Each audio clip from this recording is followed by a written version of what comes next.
अरे बिंदु, आज घर में बहुत काम है। आज तुझे स्कूल जाने की जरूरत नहीं है। लेकिन दादी, आज तो स्कूल में मेरा टेस्ट है। अरे एक दिन स्कूल नहीं जाएगी तो ऐसी कौन सी तेरी कलेक्टर की पढ़ाई छूट जाएगी। वैसे भी मैं देख रही हूँ आजकल तो बड़ी ढीठ हो गई है। अपनी दादी की बातें सुनकर बिंदु नाराज हो जाती है। तभी उसकी माँ कहती है, अरे बिंदु, इतनी छोटी बात पे मुंह फुलाने की क्या जरूरत है। दादी बिल्कुल सही कह रही हैं। लड़कियों को तो घर के काम काज सीखना चाहिए। अरे बहू, रमेश के लाड़ प्यार ने इसे बिगाड़ रखा है। कम से कम तू तो मेरी बात समझती है। अच्छा, मेरी पूजा का समय हो गया है, मैं पूजा करने जा रही हूँ। इतना कहकर रमेश की माँ वहां से चली जाती है। इस तरह बिंदु की दादी और माँ दोनों अक्सर उसे घर के कामों में ही उलझा कर रखते थे। कुछ दिनों के बाद राजू और बिंदु के 10वीं के रिजल्ट्स आते हैं। दोनों बच्चे दादी को अपना अपना रिपोर्ट कार्ड दिखाते हैं। शाबाश मेरे लाल, तू तो बड़े अच्छे नंबरों से पास हुआ है।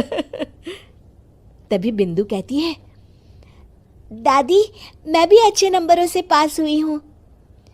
रमेश की माँ बिंदु को अनदेखा करते हुए कहती है, हाँ हाँ ठीक है, अभी यहाँ खड़ी क्या कर रही है, सुन लिया मैंने। जाकर मेरे लिए चाय बना कर लिया। बिंदु उदास होकर चाय बनाने किचन में चली जाती है। तभी राजू कहता है, दादी, मैं क्रिकेट के कोचिंग सेंटर में एडमिशन लेना चाहता हूँ। अरे वाह राजू बेटा, ये तो तूने बड़ी अच्छी बात कही। तू कल ही अपना एडमिशन करा ले, जितनी भी फीस होगी मैं दे दूंगी। अरे एक दिन मेरा पोता विराट कोहली बनेगा। इस तरह अक्सर रमेश की माँ अपनी पोती बिंदु के साथ दुर्व्यवहार करती थी। कुछ दिनों के बाद रमेश की माँ और उसकी पत्नी दोनों सास बहू मिलकर राजू का एडमिशन अच्छे स्कूल में करवा देते हैं, लेकिन बिंदु का एडमिशन नहीं करवाते। इस बात से नाराज होकर बिंदु अपनी दादी से कहती है, लेकिन दादी, मुझे भी आगे की पढ़ाई करनी है। अरे क्या करेगी आगे की पढ़ाई लिखाई करके हैं? आज से ये पढ़ाई का भूत अपने दिमाग से उतार दे। इतना कहकर रमेश की माँ वहां से चली जाती है। उस दिन के बाद से बिंदु की पढ़ाई हमेशा के लिए छूट जाती है और उसकी दादी उससे घर के सारे काम करवाना शुरू कर देती है।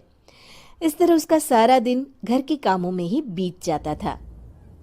कुछ दिन बीत जाते हैं और एक दिन रमेश छुट्टियों पर घर आता है। बिंदु को घर के काम करते हुए देख उससे कहता है, अरे बिंदु बेटा, तुम स्कूल नहीं गई? पिताजी, दादी ने मेरा एडमिशन कराने से मना कर दिया है। वे कहती हैं घर पे रहकर घर के काम करना सीख।